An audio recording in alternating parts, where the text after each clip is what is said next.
November 6, 1944, 4:11 p.m.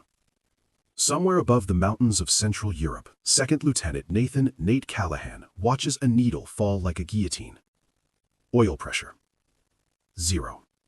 A thin ribbon of black smoke starts to curl out from the right side of his P-51 Mustang, and then it thickens, fast, like someone poured ink into the sky. The Merlin engine doesn't just lose power, it screams. Metal grinding against metal, a sound pilots never forget. Because it means the same thing every time.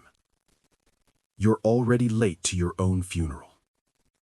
30 seconds ago, Callahan was leading a low-level run against a German airstrip, cannon fire, tracer lines, the whole world vibrating.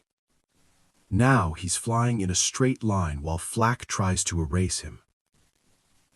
An 88mm shell fragment punched through the nose and severed an oil line, and without oil, a Merlin doesn't limp home. It seizes. You don't have minutes. You have seconds. Callahan does the math because every pilot learns it by heart. When the engine locks, the prop becomes a spinning anchor. The P-51 becomes a glider with the aerodynamic grace of a brick. He has one option: bail out. He shoves the canopy back, rolls the dying Mustang inverted to clear the tail, and drops into the freezing air. At 8,000 feet, his chute blossoms, white silk snapping open like a verdict. And when the swing stops, he looks down. Below him is enemy territory to every horizon. He's behind German lines. No radio, no rifle, just a .45 pistol with a magazine that suddenly feels like a joke. It's November, night temperatures below freezing. Central Europe doesn't forgive mistakes. And if he's captured, he disappears into a camp number. If he isn't captured, he freezes in a field no one ever visits. The survival math is brutal. Downed Allied pilots in occupied territory, most don't make it home. But Callahan doesn't know that yet. Because in 4 days, Callahan won't just evade capture. He'll steal one of the most advanced fighter aircraft in the German arsenal and fly it back to his own base. And when he lands, his own men will try to kill him. Nathan Callahan was born February 9, 1923, in a small town where winter lasts too long and everybody knows your business. There was nothing remarkable about his childhood, except one detail that changes everything later. At 14, he learned to fly. Not in some elite military pipeline, not in a polished aviation academy. A local barnstormer, an old pilot with a beat-up biplane and a bad knee, let the kid take the controls. One afternoon, sunlight on the wings, the engine sputtering like a lawnmower, and the ground shrinking away. Callahan was hooked. By 16, he'd logged more hours than some cadets who would later call themselves natural pilots. And the year matters, because while he was learning to fly over cornfields and frozen lakes, the world was changing at gunpoint. War had started in Europe, and a boy who understood wind and lift and altitude was learning the one skill that would soon become currency. September 1942, Callahan enlists. 18 years old. Training is brutal, but he's already fluent in the language of flight. Throttle, trim, stall, recovery. He graduates fast, gets his wings, and by early 1944, he's shipped to England and assigned to a fighter squadron in the 9th Air Force. His aircraft, the P-51 Mustang. The Mustang is a machine built to do one thing: reach out and touch you from far away. It has the range to escort bombers deep into enemy territory, the speed to choose when to fight, and enough firepower, 6 50 caliber Brownings, to turn aluminum into confetti. German pilots had nicknames for American fighters, but the Mustang earned a special kind of respect because it didn't just show up near the coast, it followed you home.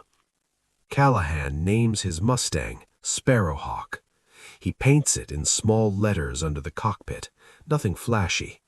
He doesn't know that before the winter ends, he'll be sitting in a cockpit with German labels, staring at instruments he can't read, praying that physics doesn't care what language a switch is in. Back to November 6th, Callahan hits the ground hard. Not broken, but his ankle twists in a way that sends pain up his leg like hot wire. He drags himself into a tree line and yanks the parachute down, stuffing the silk under leaves and mud until it disappears. Because the Germans will search. They always search. He has maybe 20 minutes before patrols fan out. Now, here's what most men do. They run away from the enemy, west, south, toward friendly lines. Callahan does the opposite. He goes north, toward the airfield he just attacked. It's the kind of decision that sounds insane until you understand the psychology of a manhunt. The Germans will search outward from his landing site, assuming he's escaping toward Allied territory. They won't expect him to move closer to their own base. And if he's going to survive, he needs 3 things: water, food, and a plan. The airfield has all 3. Day 1, he moves through forest, avoiding roads, traveling at night, hiding by day. His flight suit is thin. The cold gets inside it like smoke. Day 2, he finds a stream and drinks until his teeth ache. He sees a patrol on a ridge, helmets, rifles, maybe 200 yards away. He lies in a ditch, face pressed into wet earth, and doesn't breathe like a human for an hour. Day 3, hunger stops being a feeling and becomes a fact. Your body starts eating itself. Your thoughts become slow and mean. Callahan considers surrender, because there's a rule of war people don't say out loud. Sometimes the brave choice is just the one that lets you keep breathing. He's heard stories. A Luftwaffe camp might be survivable. Boredom, cold, counting days. Better than dying in a forest. Day 4, late afternoon, he reaches the edge of the airfield. He's in a tree line, looking down into enemy routine. Hangars, fuel trucks, ground crew moving like ants. A few fighters parked in revetments. And he tells himself, tomorrow morning I walk to the gate with my hands up. That's the plan. Then the sun goes down, and Callahan notices something that changes everything. A revetment about 70 yards from his position, camouflage netting, portable lights. Inside, a German fighter sits like a predator at rest. Not a Messerschmitt, a Focke-Wulf Fw 190. 2 mechanics are working on it calmly, methodically, like they're putting a clock back together.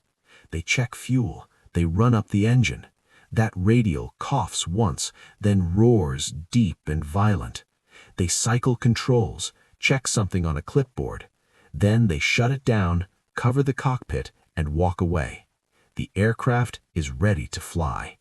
And for the first time in 4 days, Callahan isn't thinking about surrender. He's thinking about opportunity. He's never flown a German aircraft. He doesn't speak German. He doesn't know where the controls are. But he knows something else. A fighter is still a fighter. Throttle, stick, rudder, airspeed, altitude. Physics doesn't care what the labels say. He watches the revetment until the lights go out. Then he waits. Because this isn't a movie, and the difference between a legend and a corpse is timing. At 3:10 a.m., the airfield is quiet. Callahan moves. 70 yards of open ground, no cover. His ankle screams, but he keeps low and runs like a man who knows what happens if someone looks up at the wrong second. He reaches the Fw 190. Up close, it's bigger than he expected. Thick wings, a brutal nose, a cockpit built like a bunker. He climbs onto the wing. The canopy is unlocked. He slides it back and drops inside. The first thing he notices is the smell. Oil, metal, sweat, cigarettes. The second thing he notices is the panel. It's a wall of gauges and switches with labels in Gothic script. He can't read a word. So he does what smart people do when they can't read. They recognize patterns. Airspeed is usually here. Altimeter usually there. Engine instruments grouped together. He feels around for anything familiar. Throttle on the left, stick in the center, rudder pedals under his boots, universal language. He finds the magnetos, two switches paired like the ones he's seen in American planes, just spelled differently. Now, the starter. That's the problem. In a P-51, starting is straightforward. Battery, boost, ignition. But German systems vary. He searches with his fingertips, slow and careful. Then he finds a handle, odd-shaped like a crank you'd pull on a lawn engine. The label means nothing to him, but the placement feels like it matters. He pulls. Nothing. He pushes, and a mechanical whine begins to rise, building like a winding toy. An inertia starter. His heart starts pounding, because if he's right, the next pull lights the engine, and if the engine lights, every German on this airfield will hear it. He lets it spin. 10 seconds, 15, 20. Then he pulls again. The radial engine coughs, catches, and explodes into life. The sound is biblical. 1,700 horsepower at idle, shaking the airframe like a living animal. Somewhere across the field, a door opens. A voice shouts. Callahan doesn't have time to find the runway. He shoves the throttle forward. The FW-190 lurches, rolling out of the revetment, bumping over uneven ground. He aims between two buildings. He sees figures running. The tail rises quickly. This machine wants to fly. 60 miles per hour, 70. The hangars rush at him like a closing fist. At 90, he pulls back. The fighter leaps into the air, clearing rooftops by what feels like inches, and suddenly, impossibility becomes altitude. Callahan is airborne in a stolen German fighter behind enemy lines. Now comes the hard part. He's inside a cockpit he doesn't understand, flying an aircraft he's never touched, with no radio and no friendly markings. But he solves problems one at a time. Landing gear. He finds a lever, pulls it, a heavy thunk. The gear retracts. Good. He keeps low, because at altitude, radar sees you, flak sees you, enemy fighters see you. Low altitude is dangerous for different reasons. Trees, power lines, one mistake ending everything. But it has one advantage. You're harder to track. He drops to treetop level, skimming fields at nearly 300 miles per hour. The world becomes a blur. For 40 minutes he flies west, following instinct, landmarks, the line of rivers and roads. And then he crosses the front. And that's when the most terrifying thing happens. His own side sees him, and they do what soldiers are trained to do when they see a German fighter racing toward them. They shoot. Tracer rounds climb toward him like angry fireflies. Machine guns, rifles, anti-aircraft bursts. Callahan can't radio, he can't signal. He has German crosses on the wings. So he does the only thing he can. He goes lower. So low the prop wash kicks dust off roads. So low civilians dive into ditches. Every gun in France becomes a vote against his survival. Rounds smack the fuselage. He feels impacts like fists, but the aircraft holds together. Finally, he recognizes the shape of his home field. He lines up. And then he discovers the last problem. The landing gear won't come down. He pulls the lever. Nothing. He tries again. Nothing. He searches for an emergency release, some backup system he cannot read. Below him, friendly gunners are swinging barrels to track him. They're not waiting forever. They're about to erase him from the sky. Callahan makes a decision that saves his life. He's going to belly land. He lines up over grass beside the runway, drops what he thinks are flaps, cuts throttle. The aircraft sinks 100 feet, 50, 20. The belly hits the ground at speed. Metal shrieks, dirt explodes. The fighter slides like a thrown knife, carving a scar through wet earth, and stops. For a second there is silence. Then men swarm the aircraft with rifles raised. They're expecting a German pilot. They're expecting a prisoner. The canopy slides back. A mud-smeared American in a torn flight suit climbs out and raises both hands. "Don't shoot, I'm American." No one believes him. He's been missing for days, presumed captured or dead, and he just arrived in a German fighter. They keep rifles on him until a senior officer arrives, steps out of a staff car and stares at the wrecked FW-190 like it fell from another planet. Then the officer looks at Callahan and says the only sentence that fits the moment. "Where in the hell have you been?" That story spreads fast. Some men become legends because of what they did. Others become legends because of what their comrades need to believe is possible. But Callahan's war isn't over. Spring 1945. The Luftwaffe is collapsing, but it's still dangerous. And one day, he's leading a small flight on patrol, 4 Mustangs, when he spots movement above them. Not 1 or 2 fighters. A stacked formation. Dozens. High altitude, good position.